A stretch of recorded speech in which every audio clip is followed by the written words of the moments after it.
Hi, welcome to my Patreon channel. I am so happy that you're here and I admire you. You know, one of the things that I had a lot of problems with and was stopping me from losing weight was not being able to ask for help. So that's the first step. And you've done it because you're here. So hopefully we can work together and we can both learn from each other and we can move with this journey that we're helping with each other, because I'm going to learn from you and you're going to learn from me. So I'm glad that you're here. On my YouTube channel today, I spoke about stress and how it affects your body negatively and how it sabotages your diet.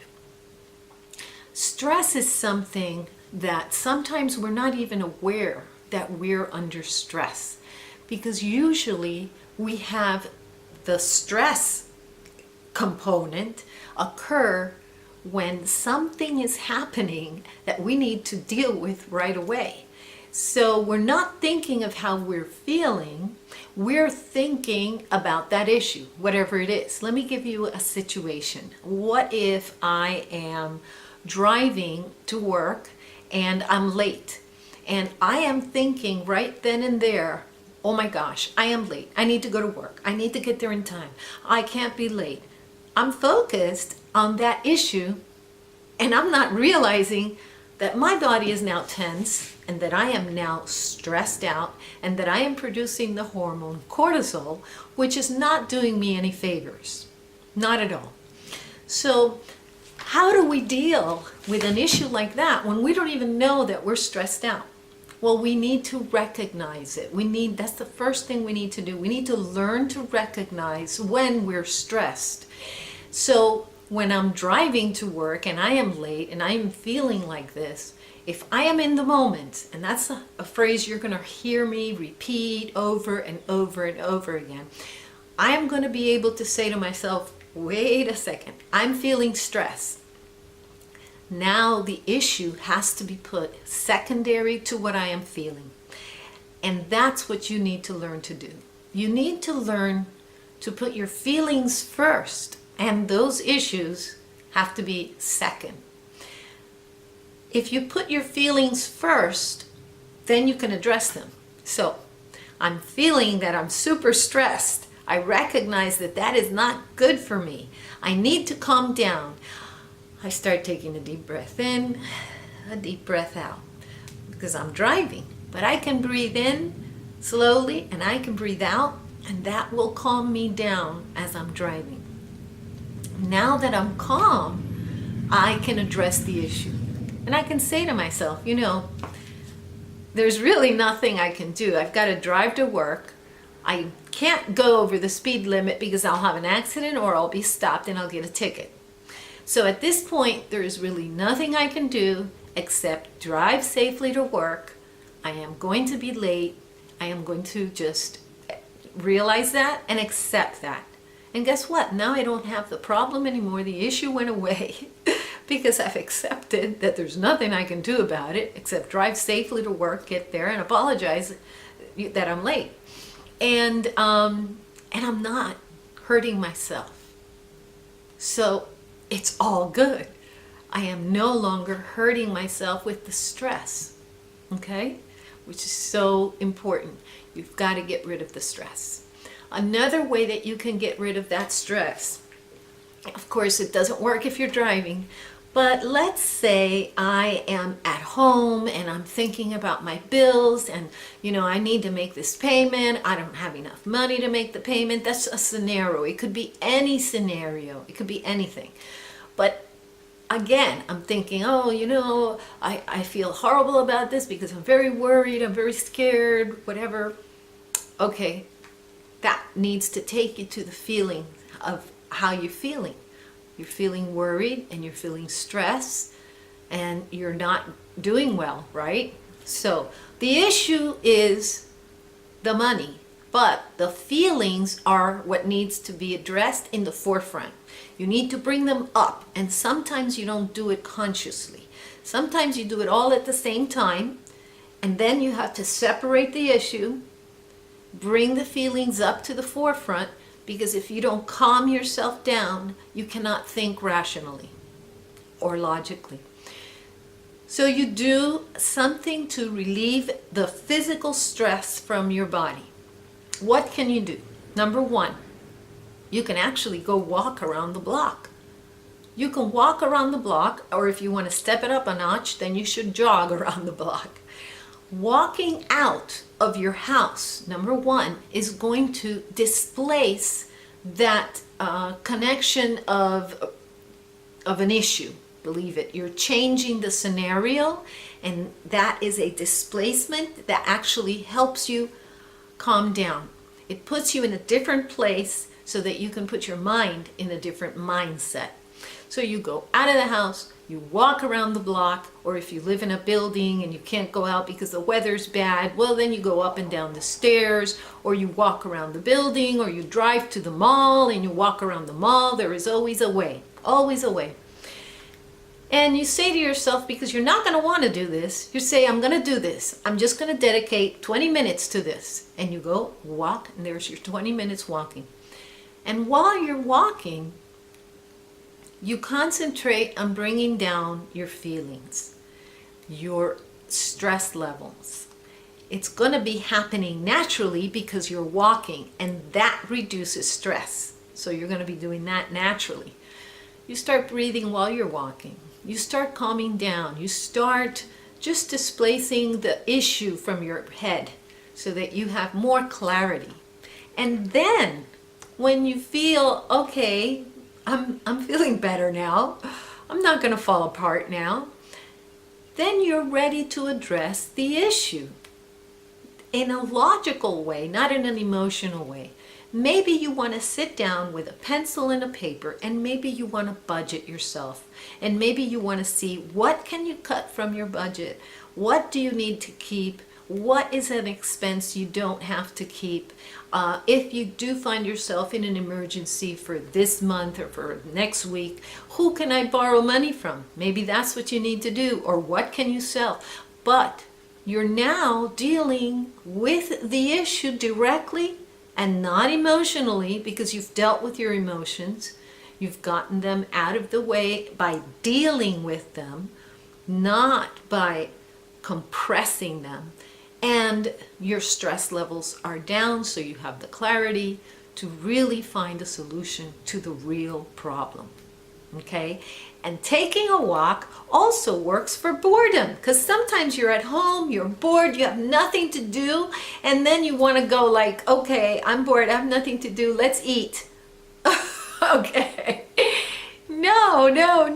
The walking helps with that boredom as well.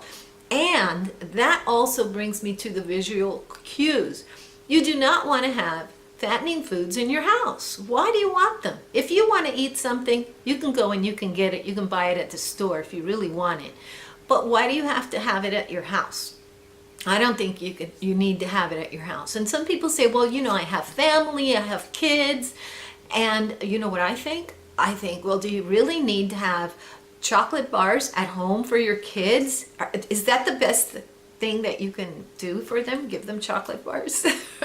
Maybe that's something you need to think about. Maybe you need to think about having everybody on a healthy meal plan, because it's not that they're wanting to lose weight, but you want them to be healthy. And if they want a candy bar, not a problem. You all can go get a candy bar, they can eat a candy bar, but it doesn't have to be something that you stock in your pantry, right? Along with your ice cream and your chips and all those other things that really are not good for us. They're not good for us. We don't need to have them, and they're not good for us. So let's see what else. Boredom. Excess hunger. Okay, now I know intermittent fasting is very popular. Just to confirm, you'd like to hear the song Hunger? No, stop. Okay, I have to turn off my machine. Okay. All right, this is the last thing. Excessive hunger. I know that intermittent fasting is very popular. I know that it's also good for you. Of course, everything I say, remember, I'm not a doctor. You need to see your doctor. I saw my doctor. I saw a couple of doctors when I started my journey. So you need to do the same thing. But intermittent fasting is something that I like to do. And what happens with intermittent fasting is that there comes a point during that fast that you suddenly get really, really hungry. And at that point, if you, let's put it this way. Let's say that you're not supposed to start eating until 3 o'clock in the afternoon. And at 12 o'clock, you're extremely hungry. At 12 o'clock, if you eat, you're going to overeat. Because the hunger is excessive and you're breaking a plan, and planning and dieting goes hand in hand. You've got to plan and diet. You can't just do it with serendipity, like, okay, whatever, I'll just eat less. No. Because if it was that easy, nobody would plan and have diets. You must plan for your diet. So what happens is that when you are at that point at 12 o'clock and you're very, very hungry, if you eat, you're going to eat excessively. You've got to recognize this fact, and you have to push through so that you can get to your 3 o'clock point, so that you can eat a normal amount. Why? Because this is what's going to happen. Your hunger is going to spike at 12, and then it's going to start going down, and you're going to feel more regulated towards that end of the peak, because that's what always happens with hunger.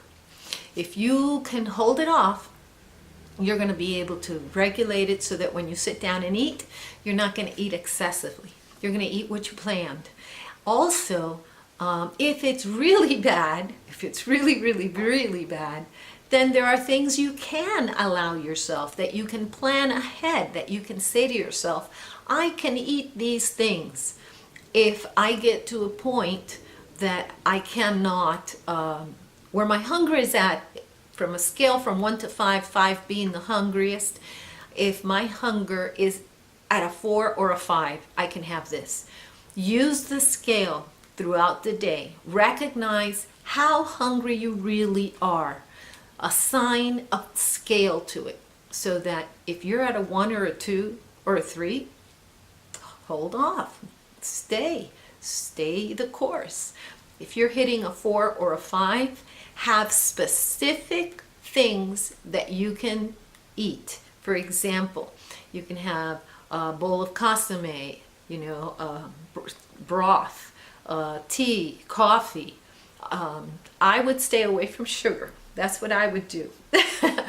You can have, depends how much protein you want to be having, but if you want to have protein, you can have protein. There are yogurts that are 80 calories. I would try to have a snack that is under 100 calories. That's how I would do it. But it depends how you want to define your calories. It's all relative to how you are defining the calories in every meal. Remember, number 1 is to plan. So plan how many calories you're going to have in the entire day. And then if you're going to have a snack you didn't plan for, if you have a 300 calorie snack, that's it. You broke your day right there, unless you subtract 300 calories from one of your meals. And typically, if you do that, you're subtracting a pretty big dose of meal. You're subtracting either your meat or your protein, or you're really going to lose out on your meal, and you're not going to feel good. So try and find snacks that will keep your hunger controlled just enough so that you can go to the time that you're scheduled for your meal. It's not going to put your scale at a 0. Your hunger scale will not be at a 0. That is not the goal.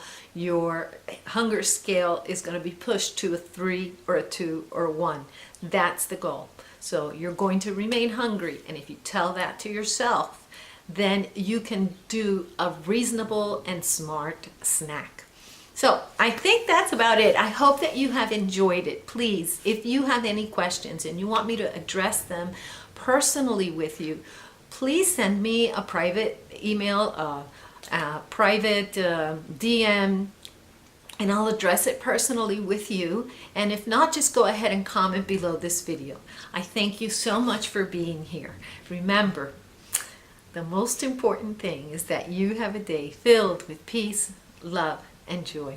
Bye-bye.